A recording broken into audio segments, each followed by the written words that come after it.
Bapak Ibu, sesuai yang disampaikan oleh moderator bahwa ada dua materi yang perlu saya sampaikan, yaitu konsep kurikulum merdeka dan konsep pembelajaran dan asesmen pada kurikulum merdeka.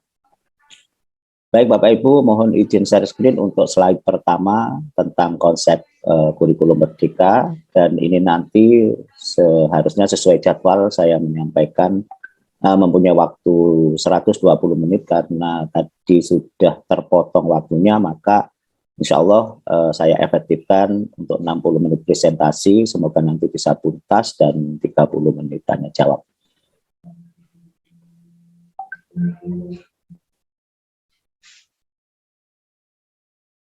Baik Bapak Ibu, apakah slide saya sudah muncul Pak Ali? Sudah Pak Sen. Sudah jelas ya? Baik. Sudah jelas. Baik Bapak Ibu sekalian,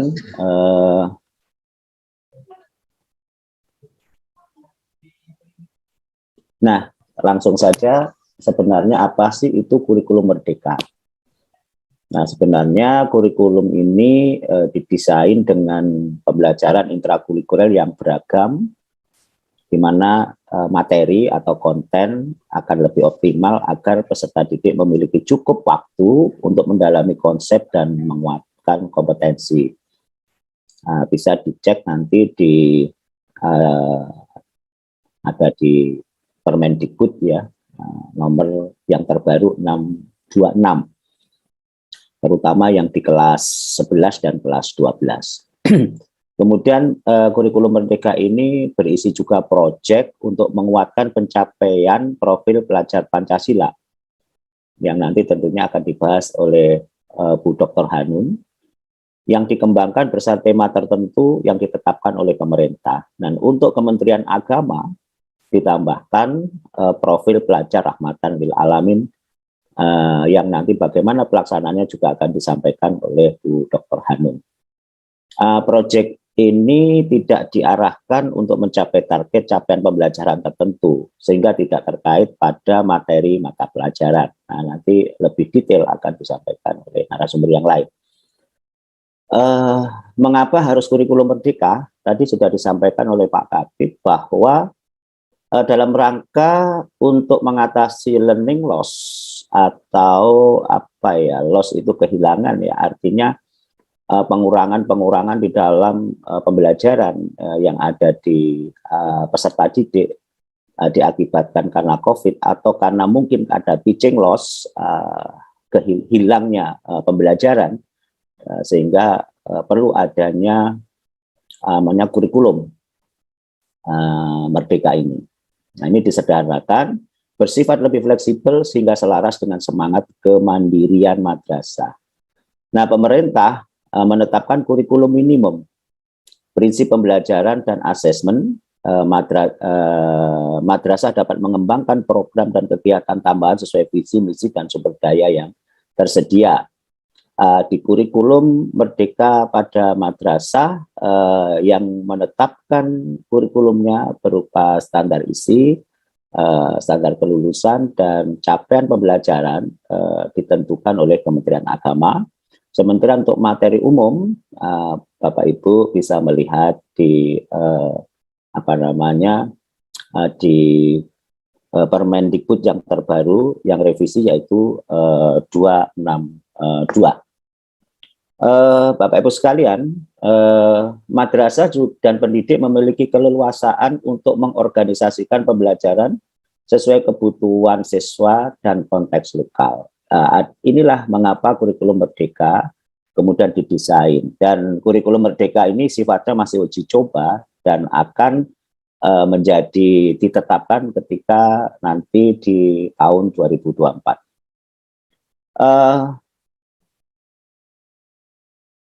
Yang membedakan antara kurikulum merdeka dengan kurikulum 2013 adalah pada pengaturan jam pelajaran, di mana madrasah dapat mengatur jam pelajaran secara mingguan, kemudian 2 mingguan, 3 mingguan, bulanan, atau bahkan secara blok materi. Nah, pertimbangannya ini untuk efektivitas pembelajaran dan pencapaian capaian pembelajaran. Jadi tidak seperti di kurikulum 2013 yang di JP itu jam pelajaran itu disusun oleh tim pengembang kurikulum atau wakak kurikulum secara reguler mingguan. Nah, jadi target untuk jam pelajaran 1 tahun itu bisa dicapai kurang dari 1 tahun. Nah, sekarang kita masuk di pembelajaran RA atau struktur kurikulum Merdeka Raudatul Atfal. Pembelajaran intrakurikuler Raudatul Atfal itu berisi kegiatan bermain yang bermakna. Saya yakin teman-teman guru, pengawas yang ada di RA memahami hal ini. Kemudian pembelajaran berbasis proyek pada RA itu merupakan bagian dari aktivitas kegiatan yang menyenangkan, menyenangkan kepada anak RA dengan fokus pada penguatan karakter anak sebagai pelajar Pancasila yang memiliki karakteristik Islami yang rahmatan lil alamin. Kemudian capaian pembelajaran anak RA itu sesuai tingkat standar tingkat pencapaian perkembangan anak atau STTPA. Nah itu kemudian untuk MI, nah ini kalau kita lihat di strukturnya untuk MI, Bapak Ibu bisa melihat di situ ada yang angka di dalam kurung, ada angka yang di luar kurung. Nah, ini untuk yang pelaksana kurikulum Merdeka nanti akan menggunakan struktur kurikulum ini. Namun untuk yang tetap menggunakan kurikulum 2013 karena tidak ada SK piloting, maka struktur kurikulumnya tetap mengikuti KMA 184. Untuk materi pendidikan agama dan bahasa Arabnya untuk mengikuti KMA 184. Nah, apa makna yang ada di sini kepada pelaksana kurikulum Merdeka? Tentunya sudah paham ya, bahwa yang ada dalam kurung itu merupakan jam pelajaran dalam 1 minggu, yang ada di luar kurung adalah jumlah jam pelajaran dalam 1 tahun, di mana kelas 1 sampai kelas 5 untuk MI itu diasumsikan 36 minggu atau pekan dalam 1 tahun. Sehingga tinggal mengalihkan 2. Untuk kelas akhir dikalikan 2 juga, namun asumsinya adalah 32 pekan dalam 1 tahun. Tetap 35 menit per jam pelajaran. Nah, ini adalah struktur kurikulumnya. Nah, ini untuk kurikulum Merdeka. Nah, untuk MTS sama dengan MI menggunakan struktur kurikulum ini. Untuk kelas 7 dan 8 sudah tampak di sana struktur kurikulumnya. Kemudian untuk yang kelas 9 tetap mengacu kepada asumsi 32 pekan dalam 1 tahun. Kemudian untuk MA yang saya tekankan adalah di kelas 10, karena untuk MA kelas 11 dan kelas 12 sudah memulai sebenarnya ada peminatan menurut Permendikbud nomor 56-nya. Ternyata KMA ini masih menggunakan peminatan Bapak Ibu 347, namun baru saja ada perubahan Permendikbud Ristek nomor 56 tahun 2022 dengan Permendikbud Ristek nomor 262 tahun 2022 yang baru saja muncul. Di sana di kelas 11 dan kelas 12 sudah tidak ada peminatan, namun itu tidak kita bahas secara detail karena yang akan diimplementasikan pada pelaksana piloting adalah kelas 10, sehingga murid menerima mata pelajaran semuanya dan tidak ada peminatan. Maka saya tidak membahas tentang kelas 11 dan kelas 12. Nah, itulah tentang kurikulum Merdeka, sehingga yang perubahan-perubahannya yang paling penting adalah di struktur kurikulum dan keleluasaan yang keleluasaan yang ada di kurikulum Merdeka. Saya lanjutkan dengan slide kedua, yaitu yang paling penting, dan ini mohon benar-benar diperhatikan karena konsep pembelajaran di di kurikulum Merdeka harus juga nanti prinsip-prinsipnya diterapkan kepada madrasah yang bukan piloting. Jadi Bapak Ibu, yang madrasah bukan piloting nanti diberi kesempatan untuk melaksanakan kurikulum 2013 dengan penerapan prinsip-prinsip kurikulum Merdeka.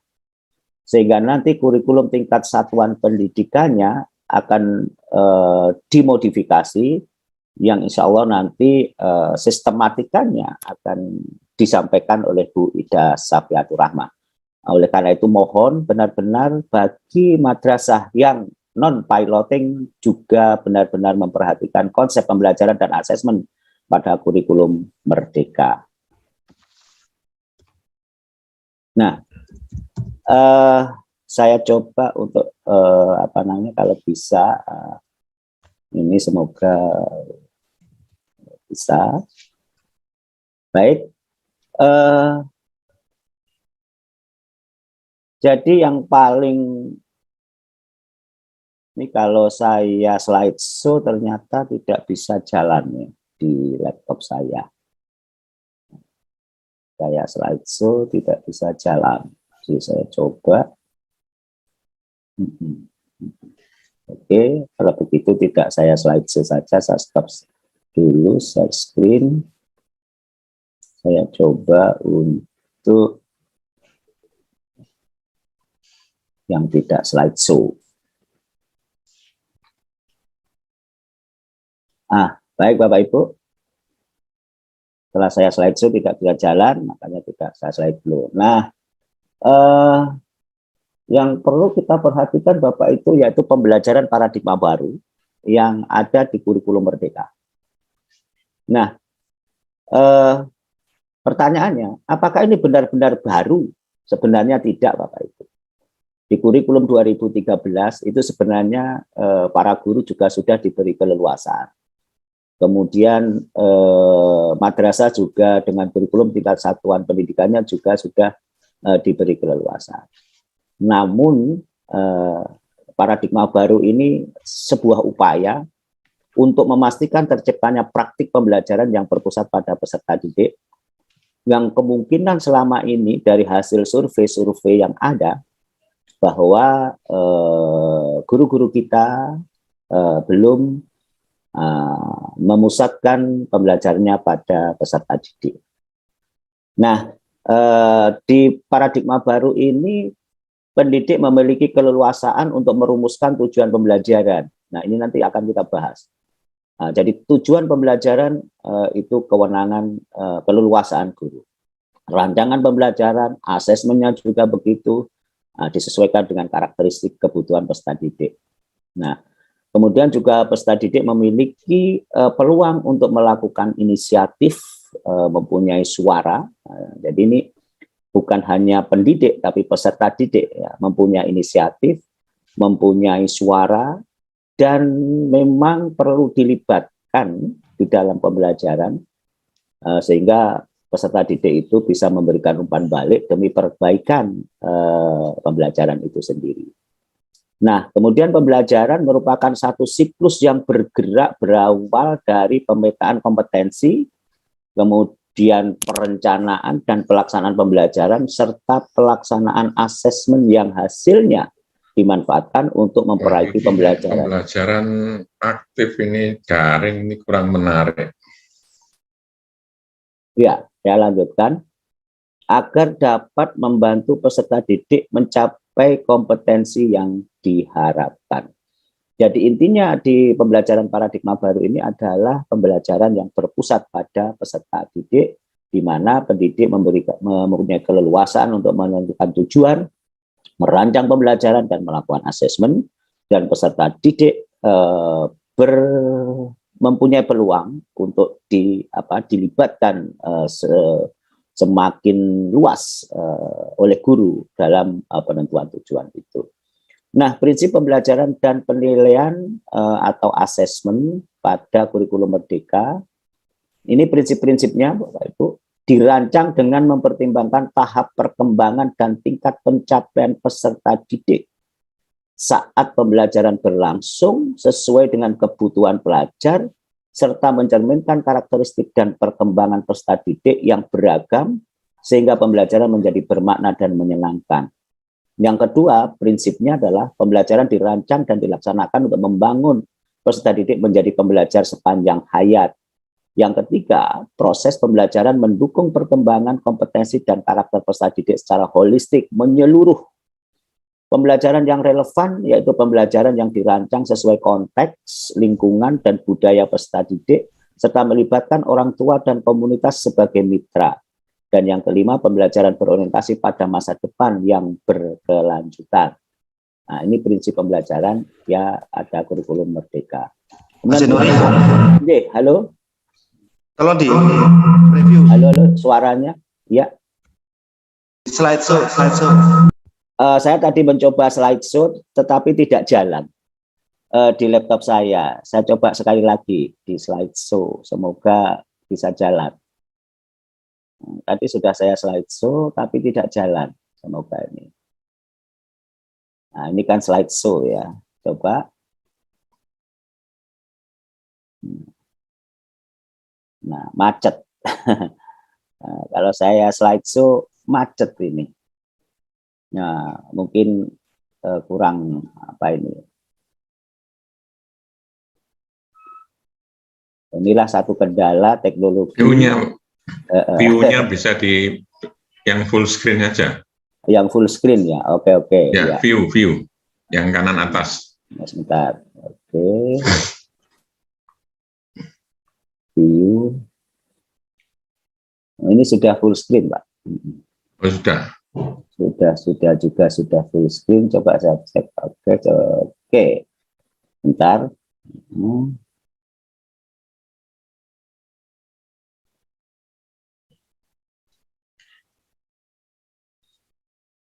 Gimana? Sudah lebih besar? Sama, Pak Sen. Sama Mbak Sian. Padahal sudah slideshow. Sebentar Iya. Ini saya slideshow. Alhamdulillah bisa jalan. Nah, ini. Ya. Sudah. Alhamdulillah. Terima kasih. Iya, sudah bisa jalan. Nah, memang harus diutek-utek. Baik. Alhamdulillah, ya sudah bisa jalan. Hanya yang mengganggu ini kan ada waiting room ini. Muncul aja di layar ini.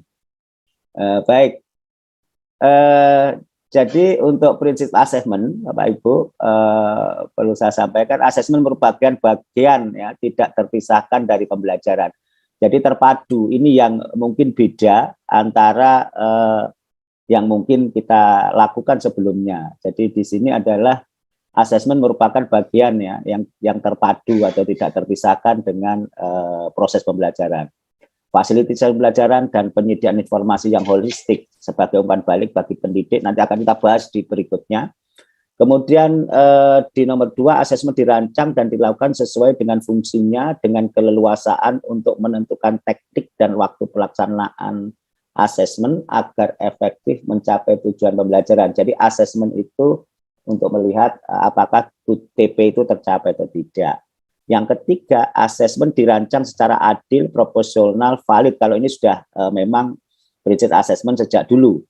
Dan yang nomor 4, laporan kemajuan belajar dan pencapaian peserta didik bersifat sederhana dan informatif. Nah, ini semoga nanti bisa dilaksanakan. Yang sementara saat ini laporan kemajuan belajar itu luar biasa, guru sampai lembur-lembur ya. Nah, semoga ini nanti bisa dilaksanakan. Prinsipnya memberikan informasi yang bermanfaat tentang karakter dan kompetensi yang dicapai serta strategi tindak lanjutnya.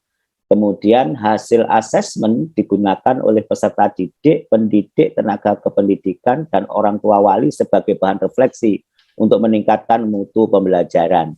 Jadi asesmen ini terpadu dengan pembelajaran untuk meningkatkan mutu proses pembelajaran.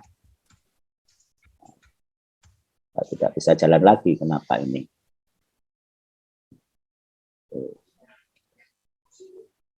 Oke, baik. Ada apa? Tidak bisa jalan lagi.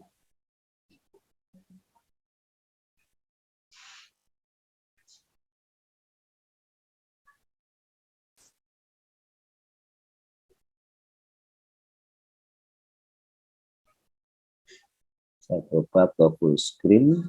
Oke. Ya, mohon maaf, macet lagi. Ya, kemungkinan ada kendala-kendala. Padahal ini sudah full screen. Nah, ya.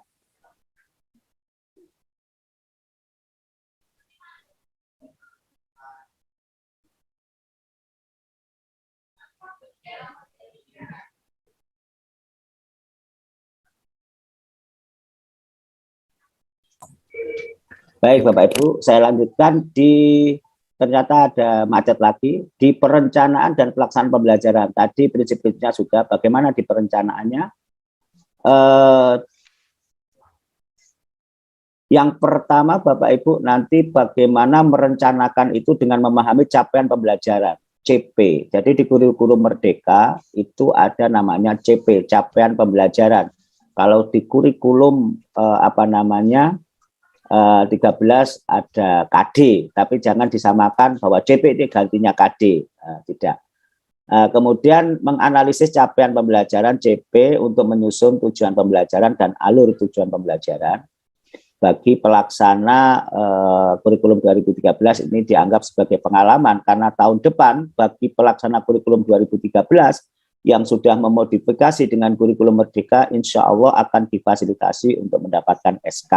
Begitu. Untuk pelaksana kurikulum Merdeka pada tahun berikutnya ini.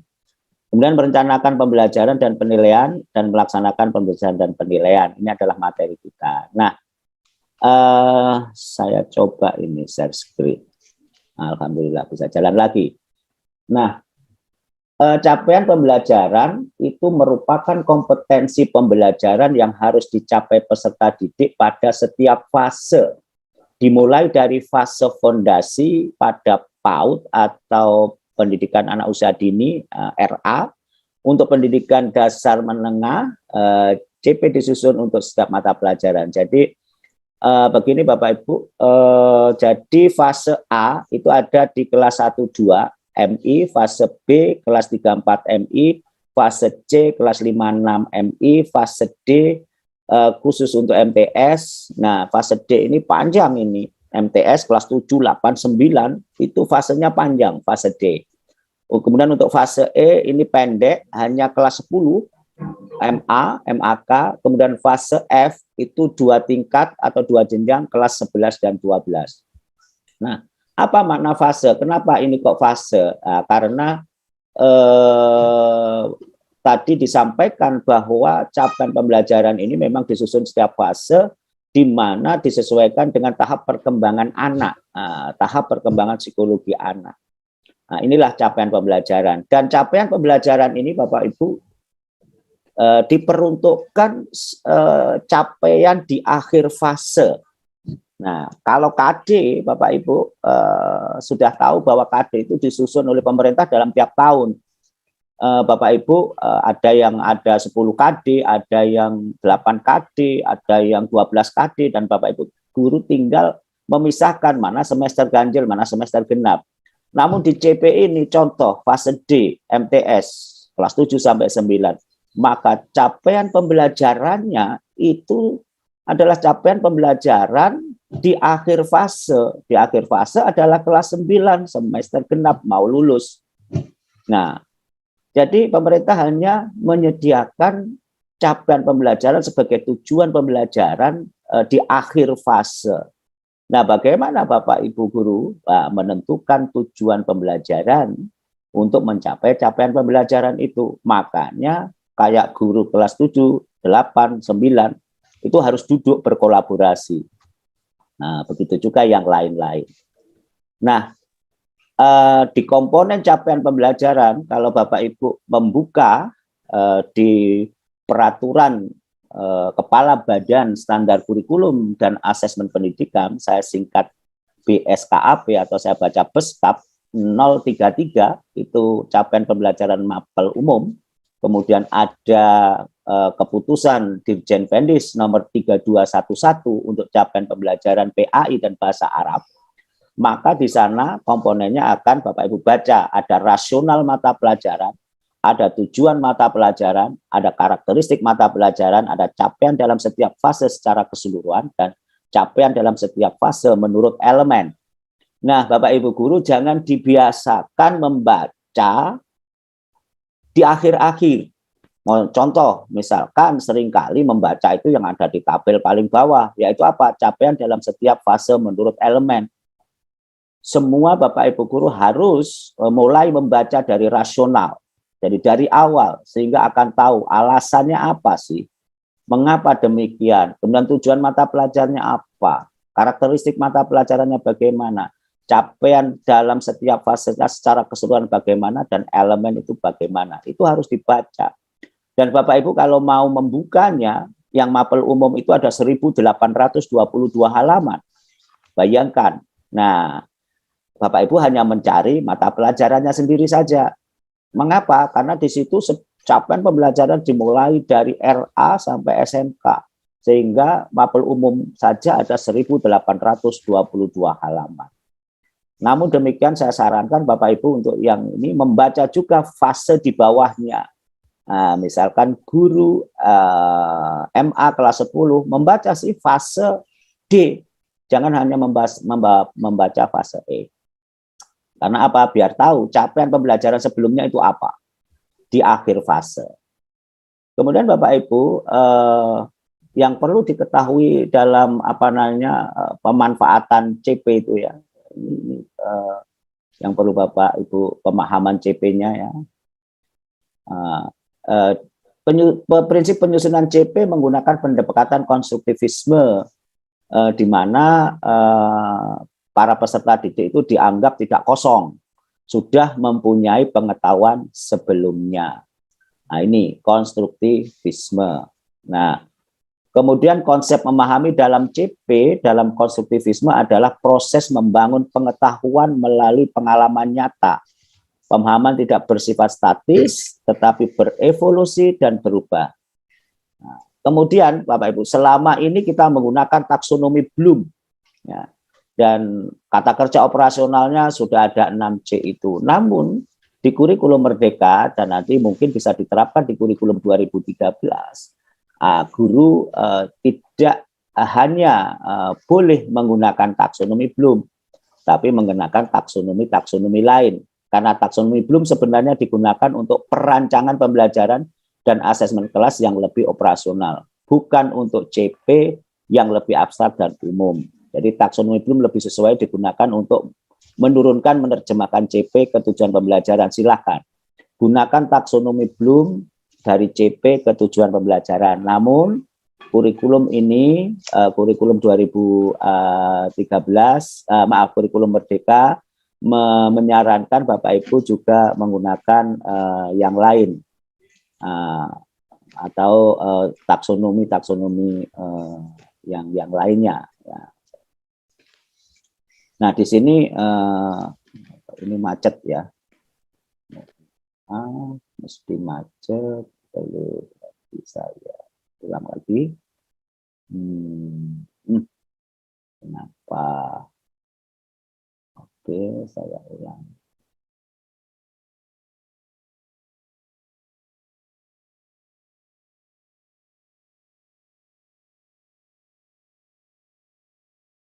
Ya, semoga bisa. Nah, baik. Setiap capaian pembelajaran suatu mata pelajaran memiliki beberapa elemen. Nanti akan ada contoh. Ini ada contohnya ya. Al-Quran, hadis itu mempunyai elemen ilmu tajwid, ilmu Al-Quran, ilmu hadis, Al-Quran dan hadis. Setiap elemen mempunyai CP sendiri-sendiri. Nah, dalam CP akidah akhlak terdapat elemen akidah akhlak, adab, dan kisah keteladanan. Dalam CP fikih terdapat elemen fikih ibadah, fikih muamalah, usul fikih. Dalam CP bahasa Indonesia ada berbicara, ada menyimak, ada mempresentasikan mungkin. Nah, itu. Jadi setiap CP mempunyai elemen-elemen yang berbeda. Kalau matematika ada bilangan, ada aljabar, ada macam-macam. Nah, itu mempunyai elemen sesuai karakteristik mapel masing-masing.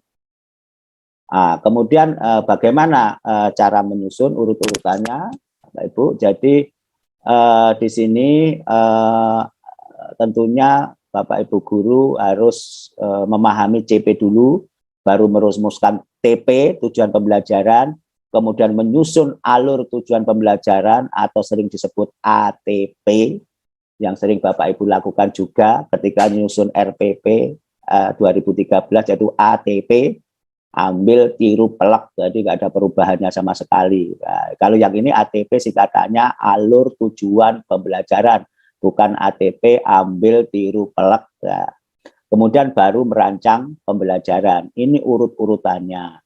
Nah, di dalam merancang pembelajaran, guru dapat mengembangkan sepenuhnya alur tujuan pembelajaran atau ATP dan atau perencanaan pembelajaran. Jadi ini guru yang benar-benar nyusun sendiri. Ya, menyusun sendiri. Kemudian mengembangkan alur tujuan pembelajaran dan atau rencana pembelajaran dengan contoh-contoh. Contoh-contoh di internet sudah banyak, kemudian dikembangkan, diadaptasi. Kemudian ada yang langsung menggunakan contoh yang disediakan, hanya diganti tanggal, kop. Ini boleh sementara ini diperbolehkan di kurikulum Merdeka. Jadi kalau Bapak Ibu kesulitan, ambil contoh. Kalau memang sudah cocok dengan madrasahnya, diganti nama, tanggal, kop madrasah. Jadi ini awal-awal. Jadi ini masih ada kebebasan bagi Bapak Ibu guru yang berusaha untuk membuat atau merancang pembelajaran yang dari contoh-contoh tersebut. Kemudian tujuan pembelajaran atau aluran tujuan pembelajaran, Bapak Ibu, ini bisa kita lihat di sini. Apa sih isinya tujuan pembelajaran? Jadi isinya kompetensi, yaitu kemampuan yang mencakup sikap, pengetahuan, dan keterampilan yang dapat didemonstrasikan oleh peserta didik yang menunjukkan telah berhasil mencapai tujuan pembelajaran. Nah, kemudian lingkup materinya, ya apa materi yang ada di mapel itu. Jadi ilmu pengetahuan inti atau konsep utama yang perlu dipahami di akhir satu unit pembelajaran. Ini TP. Nah, saya tekankan lagi di sini Bapak Ibu, tujuan pembelajaran itu didasarkan dari CP, capaian pembelajaran. Nah, capaian pembelajaran hanya didesain atau disiapkan oleh pemerintah di akhir fase. Berarti satu CP, contohnya kelas, SMP atau MTS, satu fase D itu kelas 7, 8, 9. CP satu mata pelajaran hanya ada satu untuk akhir fase. Nah, oleh karena itu, guru kelas 7, guru kelas 8, guru kelas 9 harus duduk bersama untuk menentukan tujuan pembelajaran kelas 7, tujuan pembelajaran kelas 8, tujuan pembelajaran kelas 9, yang dasarnya adalah capaian pembelajaran di akhir fase. Nah, karena kalau tidak duduk bareng, tidak berkolaborasi, ini nanti tujuan pembelajaran di kelas 8 bisa-bisa sama dengan tujuan pembelajaran di kelas 10, di kelas 9 maupun di kelas 7. Nah, kemudian setelah tujuan pembelajaran disusun oleh guru, maka disusunlah alur tujuan pembelajaran. yaitu menggambarkan urutan pengembangan kompetensi yang harus dikuasai secara utuh. Jadi urut kelas 7, 8, 9, tidak bolak-balik ya. Kemudian menggambarkan cakupan dan tahapan pembelajaran yang linier dari awal hingga akhir fase. Jadi urut, runtut materinya, cakupan materinya, tahapan pembelajarannya, runtut dari kelas 7, 8, 9, kelas 8, kelas 10, 11, 12, kelas 1, 2, itu satu fase. Menggambarkan cakupan dan tahapan pembelajaran yang menggambarkan tahapan perkembangan kompetensi dalam satu fase. Nah, kelas 7 mengidentifikasi, kelas 9 sudah mengevaluasi dan seterusnya. Itu namanya perkembangan cakupan pembelajaran berdasarkan kompetensinya. Nah, ini yang tadi saya sampaikan bahwa merumuskan tujuan pembelajaran, pendidik diberi keleluasaan. Boleh menggunakan taksonomi Bloom versi 2001. Mengapa ditekankan 2001? Karena masih banyak yang tidak tahu bahwa yang di akhir itu adalah kreasi. Kemudian 6 aspek pemahaman yang dikembangkan oleh Wiggins dan Tai tahun 2005, atau 6 level taksonomi Marzano. Ini yang ditawarkan di buku panduan. Di buku panduan pembelajaran dan asesmen. Pendidik diharapkan untuk tidak fokus pada satu teori, melainkan dapat menggunakan ini. Nah, saya tidak mengulangi lagi taksonomi Bloom, karena Bapak Ibu sudah benar-benar paham, saya yakin, sampai dari mengingat, memahami, mengaplikasikan, menganalisis, mengevaluasi, dan menciptakan. Dan Bapak Ibu, saya yakin ya, para guru bahkan sudah hafal apa kata-kata kerja operasionalnya, dan KKO dari taksonomi Bloom ini sudah menjadi kitab suci yang Bapak Ibu guru biasanya laminating, kemudian bawa kemana-mana ketika menentukan tujuan pembelajaran. Namun demikian, ada tawaran yang lain yang dari 6 aspek yang dari Wiggins. Nah, ini 6 aspek ini. Nah, 6 aspek itu ada daftarnya Bapak Ibu. Ada daftarnya di sini. Ada lagi. Ya, saya coba untuk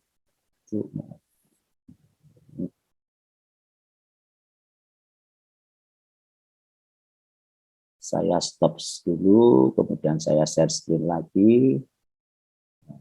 Semoga bisa. Oke, saya share screen lagi.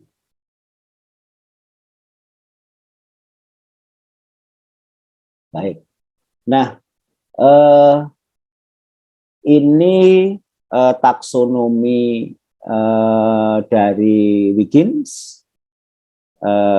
Saya tidak perlu menjelaskan satu persatu, karena Bapak Ibu nanti akan mendapatkan slide ini, kemudian akan membaca apa itu penjelasan, apa itu interpretasi, apa itu aplikasi, apa itu perspektif, apa itu empati, dan pengenalan diri. Nah, ini tidak perlu dihafal, tapi di print saja, kemudian nanti dibawa kemana-mana untuk pedoman penyusunan tujuan pembelajaran, berusaha bagaimana kalau saya menggunakan ini. Yang perlu diketahui bahwa ini tidak hierarkis seperti yang ada di taksonomi Bloom. Kalau di taksonomi Bloom itu hierarkis sekali, mulai dari mengetahui, kemudian memahami, menerapkan, kemudian menganalisis, mengevaluasi, sampai mengkreasi. Kalau itu sangat-sangat hierarki. Kalau di taksonomi Wiggins data ini tidak hierarki, jadi bisa dibolak-balik. Nah, silakan. Kemudian ini adalah contoh. Nah, contoh bagaimana taksonomi ini diterapkan di bahasa Indonesia fase D, elemen menyimak. Nah, ini contoh CP-nya. Peserta didik memahami informasi berupa gagasan, pikiran, pandangan, arahan, atau pesan dari teks deskripsi, narasi, puisi, eksplanasi, dan eksposisi dari teks visual dan audiovisual untuk menemukan makna yang tersurat dan tersirat. Ini CP elemen menyimak fase D. Jadi maknanya apa? Anak-anak lulus SMP, lulus MTS, mohon maaf, itu harus bisa ini. Nah, ini bagaimana kemudian dibuat tujuan pembelajaran di kelas 7, kelas 8, kelas 9. Nah, maka ini ada contoh menggunakan taksonomi itu untuk interpretasi, mendeskripsikan makna dari puisi serta emosi yang ditangkap dari puisi tersebut. Di aplikasinya membacakan atau mendeklamasikan. Di perspektifnya melakukan bedah puisi. Di empatinya menaruh diri di posisi penulis puisi dan mencoba merasakan emosi yang dirasakan penulis dan dituangkan dalam media yang berbeda. Ini akhirnya dari CP ini dibuat tujuan pembelajaran dengan menggunakan taksonomi yang didesain oleh Wiggins melalui komponen-komponennya 1, 2, 3, 4. Nah, ini Bapak Ibu bisa mendalami lagi tentang ini. Kemudian di taksonomi yang lain, Marzano, ini ada tingkat 1, tingkat 2, tingkat 3, tingkat 4, tingkat 5, tingkat 6. Seperti tampaknya pada taksonomi Bloom. Nah, mohon nanti benar-benar dipelajari, saya tidak membahas satu persatu tentang taksonomi ini. Artinya apa Bapak Ibu? Artinya di kurikulum Merdeka ini Bapak Ibu diberi keleluasaan menyusun tujuan pembelajaran berdasarkan CP dengan menggunakan variasi taksonomi, tidak hanya dari taksonomi Bloom. Nah, Bapak Ibu sekalian, bagaimana strategi menyusun tujuan pembelajaran dalam ATP, TP menjadi ATP? Ada 3 strategi. Yang pertama, merumuskan tujuan pembelajaran secara langsung dari CP. Yang kedua, menganalisis kompetensi dan lingkup materi. Dan yang ketiga, merumuskan tempe lintas elemen. Ingat, tadi ada elemen dalam setiap CP, dalam setiap mapel, dan berbeda-beda. Ini contoh. Contoh yang pertama, alternatif sama, merumuskan TP secara langsung dari CP. Nah, jadi ini CP-nya. Nah, ini kelihatannya matematika, elemennya bilangan. Maka langsung merumuskan TP-nya diambil di sini. Nah, diambil, menyajikan nilai tempat dan urutan pada bilangan cacah sampai 1000. Di sini ada menunjukkan pemahaman dan intuisi bilangan pada bilangan cacah sampai 10.000. Mereka dapat membaca, menulis, menentukan nilai tempat. Ini sebenarnya sampai 10.000 Bapak Ibu salah tulis ya, karena di CP-nya 10.000. Nah, kemudian dibuatkan TP, menyajikan, melakukan, dan menghubungkan. Menyajikan ini kompetensinya, melakukan operasi hitung penjumlahan dan pengurangan, ini juga kompetensinya. Menghubungkan gambar, ini juga kompetensinya. Kemudian materinya sudah jelas, bilangan cacah, urutan bilangan cacah, kemudian dan seterusnya diambil langsung dari capaian pembelajaran yang ada di sini. Kemudian yang elemen dan alternatif kedua, merumuskan tujuan pembelajaran didasarkan pada kompetensi dan lingkup materi. Maka di sini kompetensinya diurut, kelihatannya ini menggunakan taksonomi Bloom.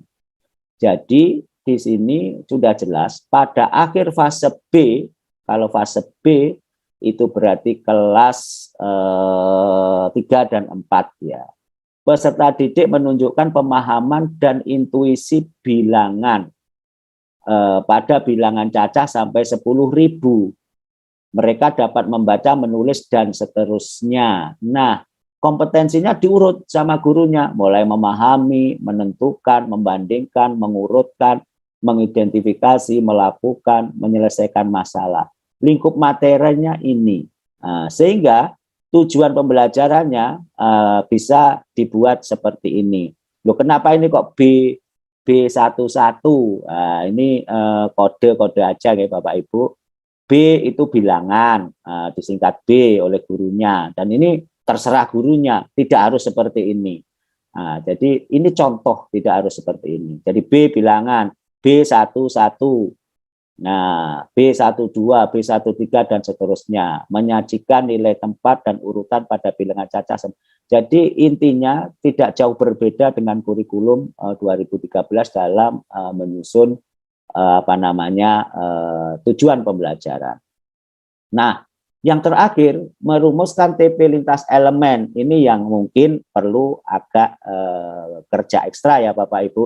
Karena ada elemen pengukuran, ada elemen geometri, ini contohnya matematika, saya ambil. Namun ini digabung jadi satu, sehingga tujuan pembelajarannya lintas elemen pada CP itu. Jadi di sini bisa elemen pengukuran, bisa elemen geometri, dijadikan tujuan pembelajaran yang ada di sini. Hanya catatannya Bapak Ibu, penting untuk diperhatikan. Ya. Jadi mengembangkan dengan cara lain selama capaian pembelajaran di akhir fase tercapai. Artinya ini contoh Bapak Ibu. Sekali lagi contoh. Sekarang banyak yang contoh. Nah, pendidik boleh menyusun tujuan pembelajaran dengan cara lain. Yang terpenting adalah capaian pembelajaran itu bisa dicapai di akhir fase. Nah, seperti itu. Nah, Bapak Ibu sekalian, saya lanjutkan lagi bagaimana strategi menyusun tujuan pembelajaran dalam alur. Nah, jadi begini, perhatikan kompetensi serta materi yang tidak dicapai pada CP tersebut. Rumuskan TP dengan mempertimbangkan kompetensi dan lingkup materinya. Pastikan kompetensi utama yang termuat dalam CP tercapai. Perhatikan kompetensi utamanya. Pertimbangkan beban jam pelajaran yang digunakan untuk mencapai TP agar selaras dengan beban CP pada mata pelajaran. Susun tujuan pembelajaran secara linier dari awal fase hingga akhir fase. Dalam menyusun alur, perhatikan kesesuaian tujuan pembelajaran terhadap kompleksitas dan perkembangan peserta didik. Artinya Bapak Ibu, ini. Jadi dari konkret ke abstrak kalau menyusun tujuan pembelajaran. Kemudian dari deduktif ke induktif, dari yang umum dulu ke yang khusus. Kemudian pengurutan dari mudah ke yang lebih sulit. Pengurutan hierarki, mengajarkan keterampilan komponen konten yang lebih mudah terlebih dahulu sebelum mengajarkan keterampilan yang lebih kompleks. Ini kalau keterampilan. Misalkan mengajari siswa renang, mestinya ngajari ngapung dulu. Tidak ngajari renang dulu, bagaimana cara berenang gaya-gaya, tapi ngapung dulu. Nah, kemudian prosedural juga begitu, bagaimana tahapan-tahapan, apa yang harus dilakukan pertama, kedua, dan ketiga. Kemudian scaffolding. Nah, ini metode pengurutan yang meningkatkan standar performa sekaligus mengurangi bantuan yang bertahap. Ini tadi saya contohkan yang berenang. Jadi bantuan yang bertahap dulu. Ini adalah hal-hal yang harus dilakukan di dalam penentuan alur tujuan pembelajaran. Bagaimana alur tujuan pembelajaran itu secara efektif sehingga kelas 7 pastinya lebih mudah daripada kelas 8. Kelas 8 lebih mudah daripada kelas 9. Kelas 10 lebih mudah daripada kelas 11, kelas 11 lebih mudah daripada kelas 12. Baik dari sisi kompleksitas dan seterusnya. Ini yang harus benar-benar diperhatikan oleh guru di dalam menyusun. Dan ini pun bisa diterapkan di kurikulum 2013. Makanya penting juga prinsip-prinsip ini diterapkan. Nah, ini contohnya Bapak Ibu. Ini contoh tujuan pembelajaran matematika fase D kelas 7. Ini sudah luar biasa, elemen bilangan, CP-nya seperti ini, lingkup materinya bilangan bulat, bilangan rasional, bilangan desimal, tujuan pembelajarannya sudah diurut sedemikian rupa, kemudian kode TP, kenapa B71, ini hanya pengkodean, tidak harus seperti ini Bapak Ibu. B itu bilangan, 7 kelas 7, 1 urutan ke 1, jadi tujuan pembelajaran urutan ke 1. B72, B73 dan selanjutnya. Kalau kita lihat di sini, dari mudah mengidentifikasi, menjelaskan lebih sulit, mengidentifikasi sifat-sifat bilangan bulat lebih sulit lagi, dan menyelesaikan masalah. Nah, kalau di sini alokasi waktunya sekalian, nah ini kalau tanya, bagaimana prota promes? Loh, ini sebenarnya sudah prota prosemnya sudah muncul di sini, ada alokasi waktu, ada kelas. Ini contoh kelas 7 atau fase D. Ini contoh lain ya, ada contoh fase D. Nah, ini kelas 9 ada kelas 7 dan sebagainya.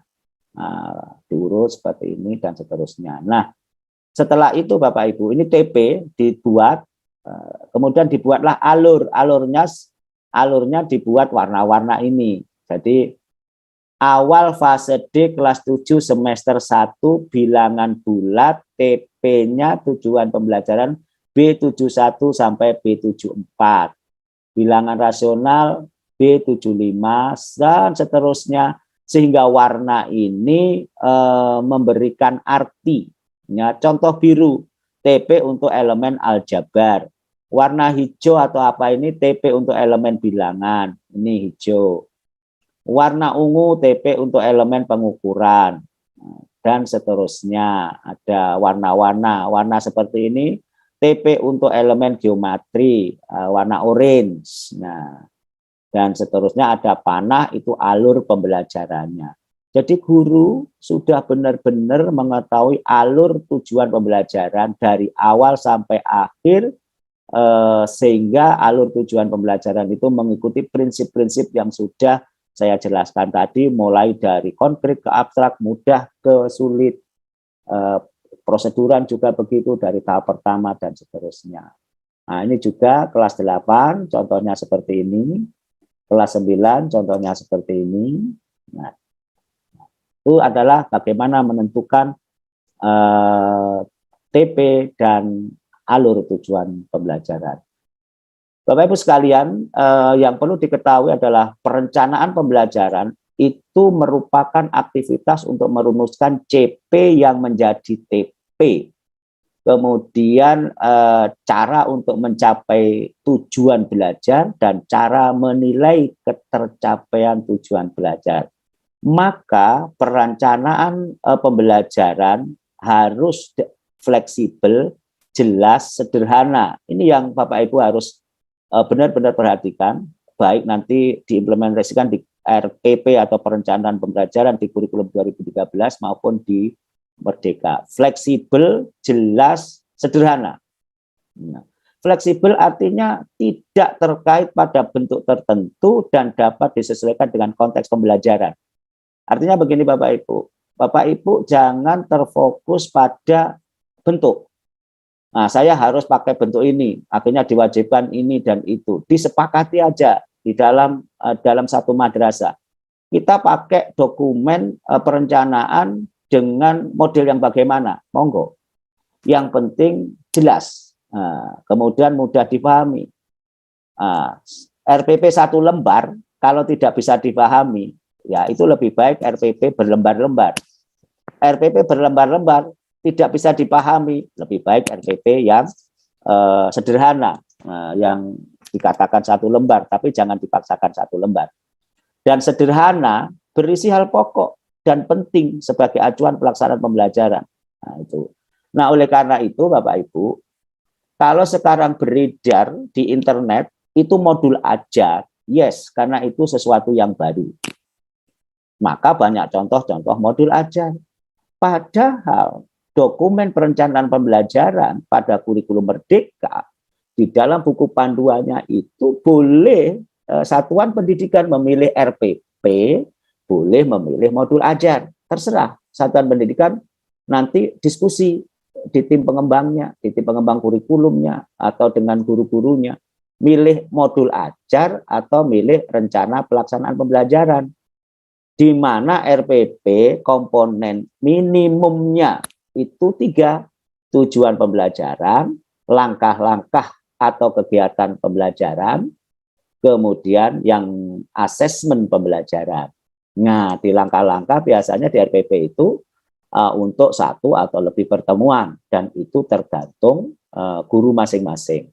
Kemudian di asesmen, rencana asesmen untuk di awal pembelajaran dan rencana asesmen di akhir pembelajaran untuk mengecek ketercapaian tujuan pembelajaran. Nanti akan saya singgung kenapa ada asesmen di awal pembelajaran.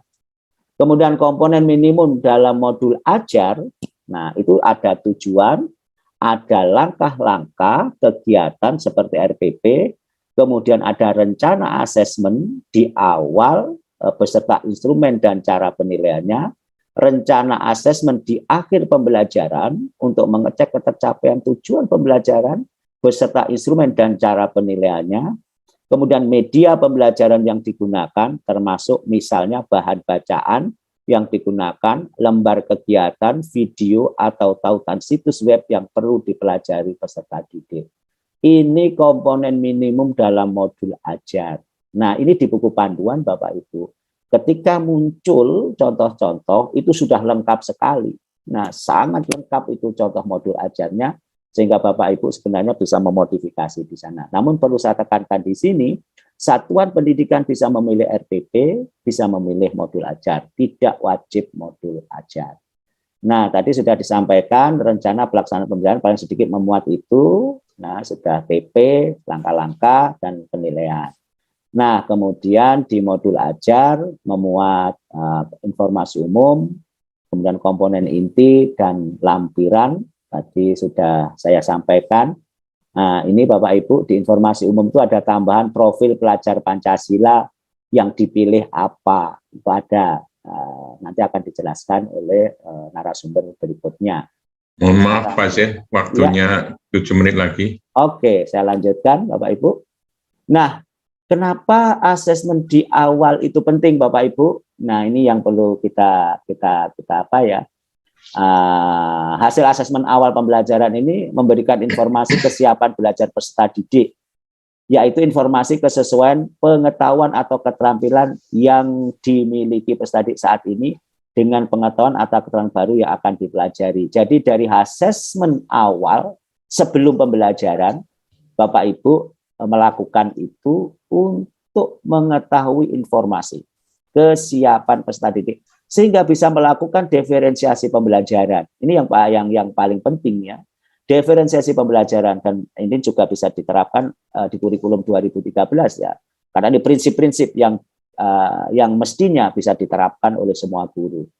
Jadi melakukan asesmen di awal, kemudian melakukan perencanaan pembelajaran dengan melakukan diferensi pembelajaran. Nah, diferensiasi itu ada 3, yaitu konten, kemudian proses, kemudian produk. Konten itu ya kalau yang lemah itu diajar bagaimana, yang sedang diajar bagaimana, yang itu ada contoh-contohnya di sini. Kemudian kalau proses pembelajarannya, yang lemah harus didampingi, kemudian yang sedang cukup modeling, kemudian yang sangat pinter diberikan pertanyaan-pertanyaan saja untuk belajar mandiri. Untuk produk juga begitu, oke. Nah, karena ada yang visual, dikasihlah tugas secara visual. Ada yang auditori, diberi tugas secara auditori. Ada yang kinestetik, ada yang lain-lain. Nah, itu diberikan pagelaran drama karena dia benar-benar mampu di situ. Jadi itu bagaimana cara diferensi pembelajaran, ada 3 cara. Nah, kemudian ini contoh dari asesmen awal, ada yang pinter, mayoritas menguasai sudah keseluruhan, ada beberapa peserta didik yang paham konsep tapi tidak lancar ngitung, ada peserta didik nggak paham konsep juga nggak bisa ngitung, maka pembelajaran terdiferensiasinya begini, yang pinter, yang sudah bisa, ya dilakukan hanya mengerjakan soal yang menantang, kemudian bekerja secara mandiri. Nah, yang golongan 2 dan 3 diperlakukan berbeda juga. Nah, itu adalah diferensi pembelajaran. Yang selama ini, mohon maaf, kita Bapak Ibu Guru mengajar satu aktivitas, satu kegiatan untuk semua murid yang berbeda-beda. Nah, tanpa adanya asesmen di awal pembelajaran.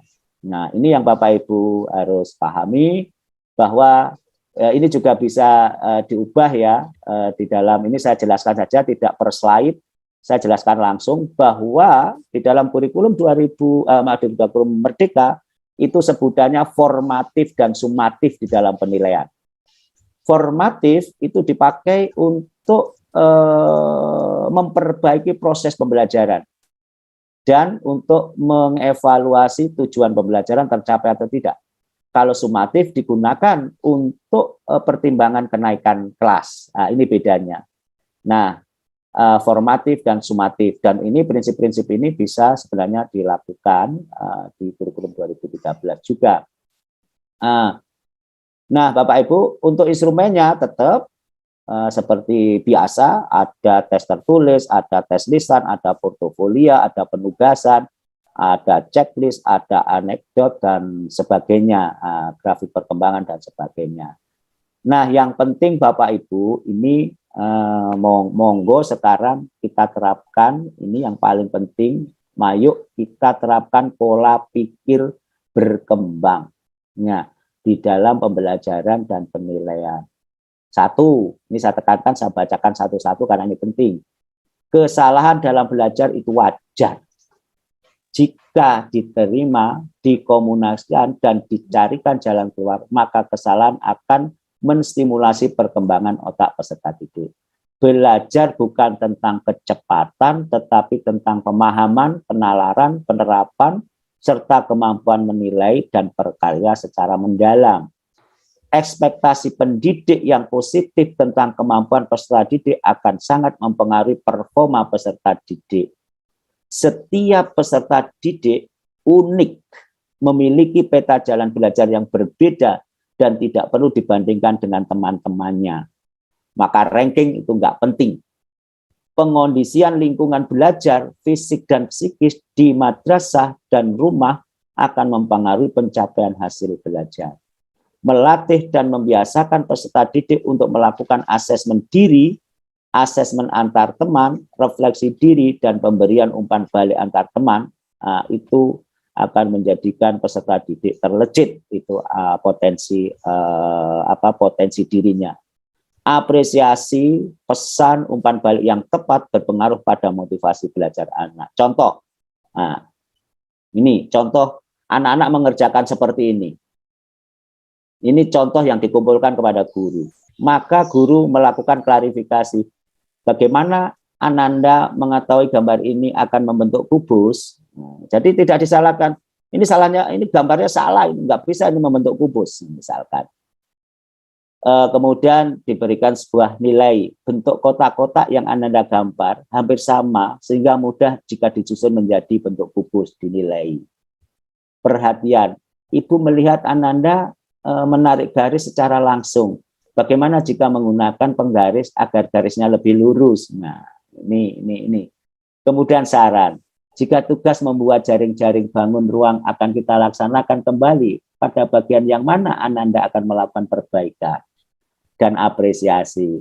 Selamat nak, telah menunjukkan usaha yang sungguh-sungguh dalam mengerjakan tugas ini. Ibu juga senang karena kamu mengumpulkan tugas tepat waktu. Artinya nanti di dalam penilaian juga di dalam asesmen kita bisa klarifikasi, kita bisa menilai, bisa memberikan perhatian, bisa memberikan saran, bisa memberikan apresiasi.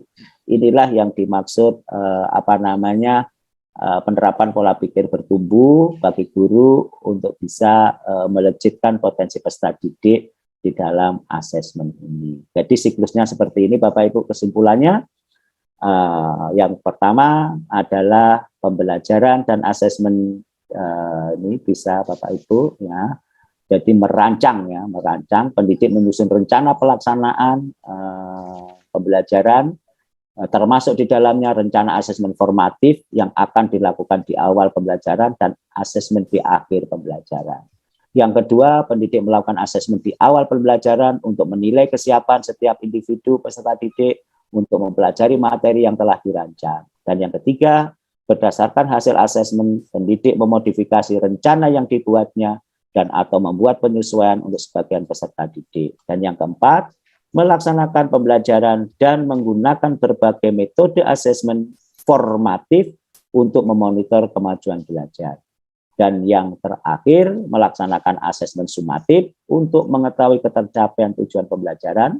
Asesmen ini dapat digunakan sebagai asesmen awal pada pembelajaran berikutnya. Nah, Bapak Ibu, inilah siklus pembelajaran dan asesmen yang tidak bisa dipisahkan sebenarnya, dan ini ditekankan pada kurikulum Merdeka.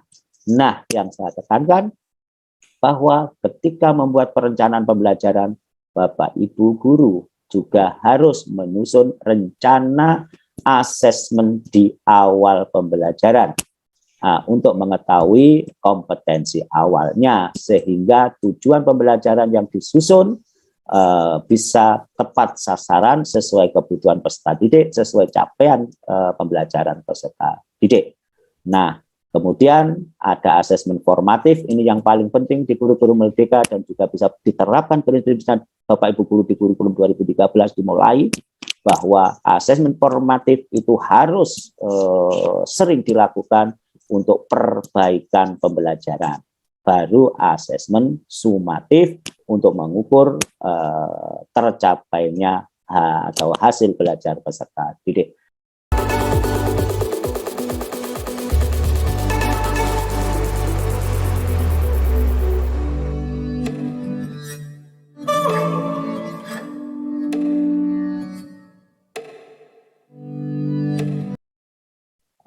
Jadi kalau di sana ada KKM di 2013, sebenarnya KKM itu bagus Bapak Ibu, tidak salah loh KKM itu. Yang salah adalah praktik penyusunan KKM-nya. KKM itu benar Bapak Ibu.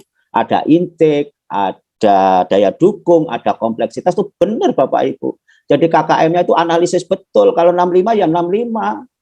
Kalau 50 ya 50. Sayangnya implementasi penyusunan KKM-nya sering disalahkan. Mengapa? Karena Bapak Ibu menentukan KKM-nya sudah ditentukan 75. Kemudian analisisnya disesuaikan, biar 75 gimana. Padahal KKM itu juga seharusnya berdasarkan KD, bukan berdasarkan mata pelajaran. Jadi KD tertentu nilainya 65, nggak apa-apa karena KKM-nya 65. Tapi KD tertentu yang mudah, KKM-nya 80 karena sangat mudah. Tapi selama ini praktiknya saja yang salah. Mengapa? Karena madrasah sangat berambisi untuk berlomba-lomba mencapai KKM tertinggi. Nah, kemudian dirapot kalau KKM-nya 80, muridnya dapat 80, nilainya C. Nah, itu. Jadi sebenarnya KKM itu benar. Analisisnya harus mulai dari intake, kemampuan peserta didik, dan sebagainya. Nah, di kurikulum ini Bapak Ibu, itu namanya dinamakan ini Bapak Ibu. Nah, di kriteria ketercapaian tujuan pembelajaran. Nah, ini kriterianya kembali bisa didiskusikan oleh satuan pendidikan, kemudian mata pelajaran menentukan kriteria ketercapaian tujuan pembelajaran itu dengan menggunakan deskripsi, dengan menggunakan rubrik, dengan menggunakan interval nilai. Jadi kalau menggunakan deskripsi seperti ini, kalau menggunakan rubrik seperti ini, ada baru berkembang, ada layak, ada cakap, ada mahir.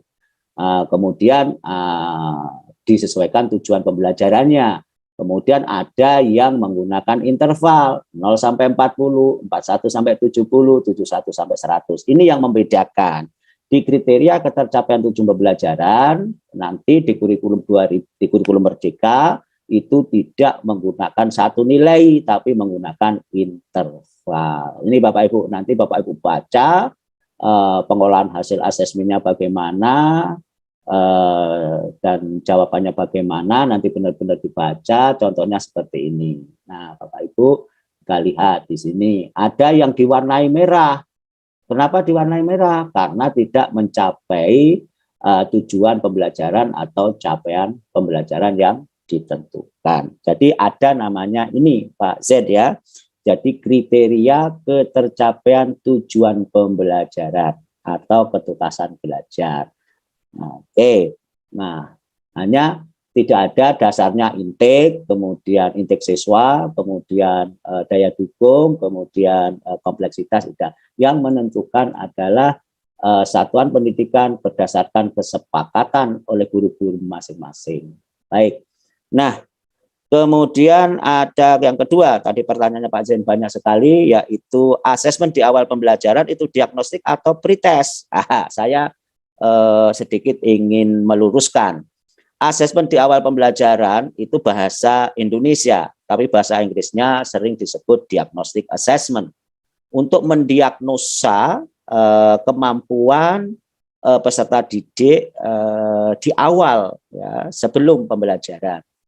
Nah, itu bisa menggunakan tes, ya, bisa menggunakan tes seperti yang saya sampaikan di sini tadi.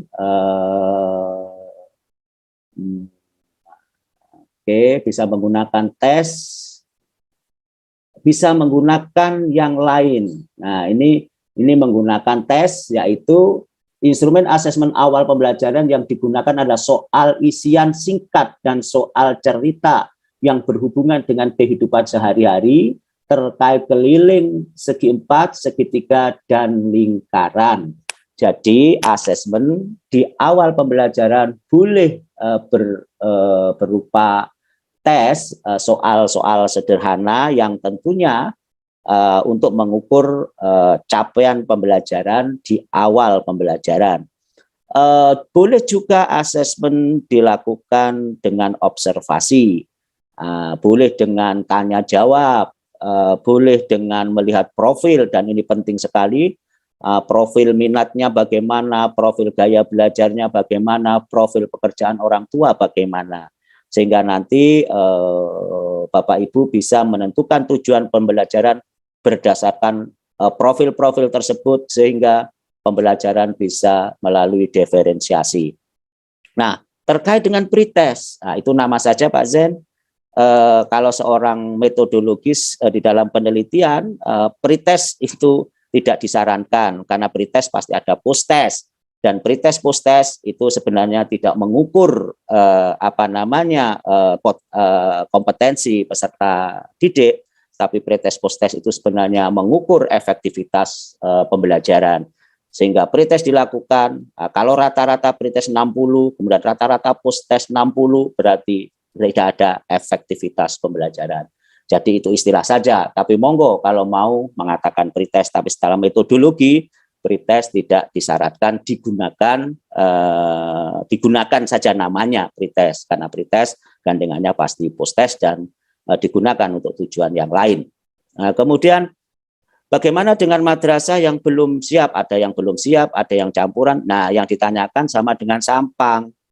Diregulasi sementara ini, nanti biar dijawab oleh pengambil kebijakan, diregulasi sampai saat ini adalah hanya ada 2 pilihan, yaitu K13 atau Merdeka Secara Murni. Kemudian di KMA-nya 347 itu disampaikan bahwa untuk yang kurikulum Merdeka harus melalui piloting yang ditentukan dengan SK.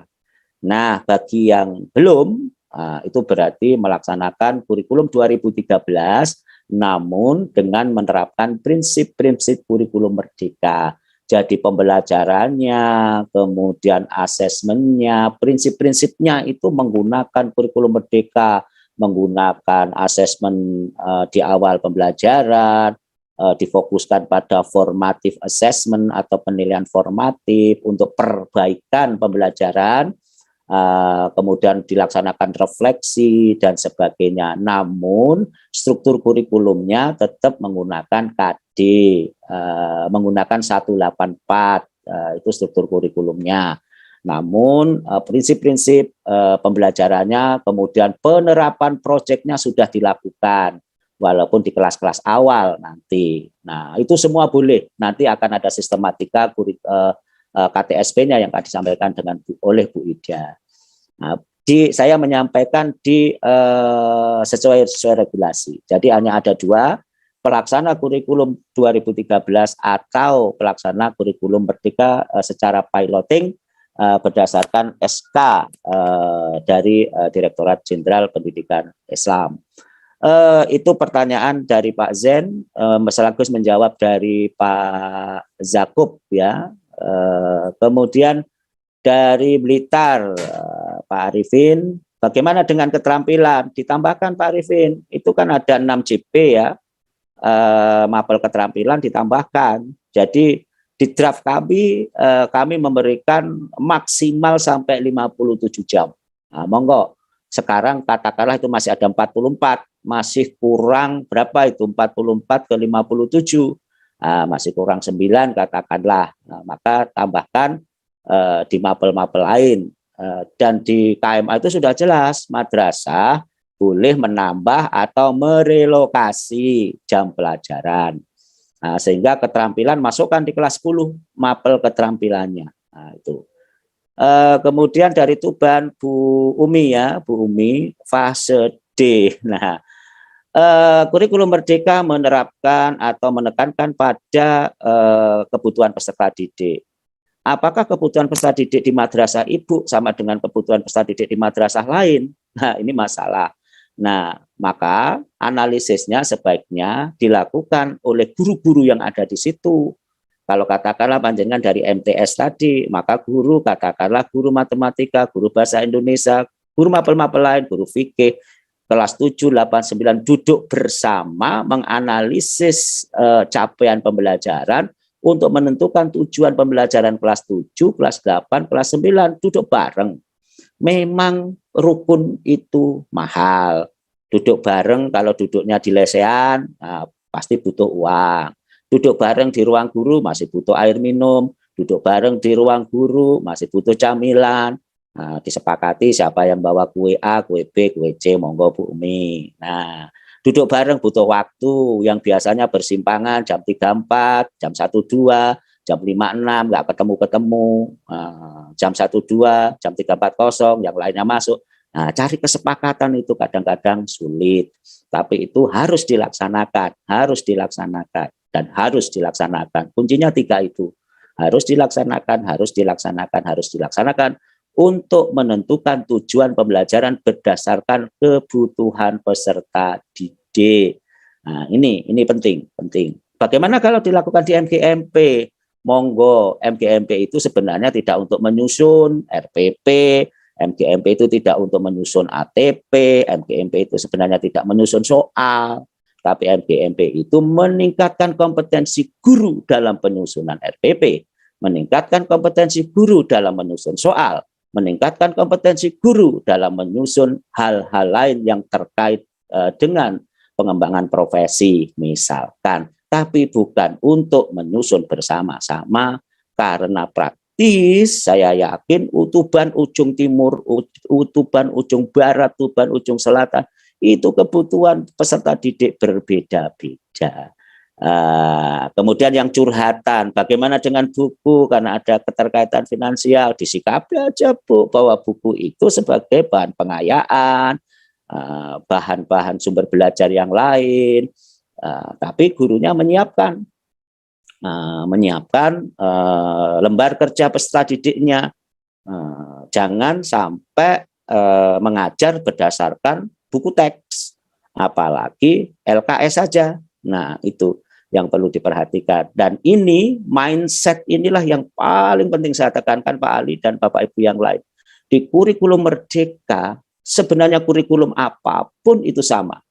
Kurikulum apapun itu baik. Perubahan-perubahan kurikulum hanya sekadar untuk memberikan peluang menangkap sebuah perubahan-perubahan zaman. Sehingga kurikulum atau pembelajaran tidak tertinggal dengan yang negara-negara lain sesuai kebutuhan. Jadi mindset guru yang harus diubah. Jadi mindset guru, apapun kurikulumnya, guru kalau tidak berubah mindset, tidak mengubah perilaku pembelajarannya, tidak akan ada manfaatnya perubahan-perubahan kurikulum. Nah, di kurikulum Merdeka saya sampaikan proses itu sangat diutamakan daripada waktunya hasil. habis, Mas. Oke, proses sangat penekanan saya, proses sangat ditekankan daripada hasil. Monggo, proses sekali lagi sangat ditekankan daripada hasil. Maka saya memberikan pesan, kemungkinan ini pesannya Mbah Kiai Haji Maimun Zubair almarhum, itu pesan. Jangan kita sebagai guru berpikir untuk meminterkan murid, memintarkan santri, memintarkan peserta didik. Karena yang memintarkan kita serahkan pada Allah Subhanahu wa taala. Namun marilah kita perbaiki perencanaan dan perbaiki proses, insya Allah akan hasil akan mengikuti perencanaan dan prosesnya. Sekali lagi pesan saya, marilah kita ubah mindset kita semua. Terima kasih. Assalamualaikum warahmatullahi wabarakatuh.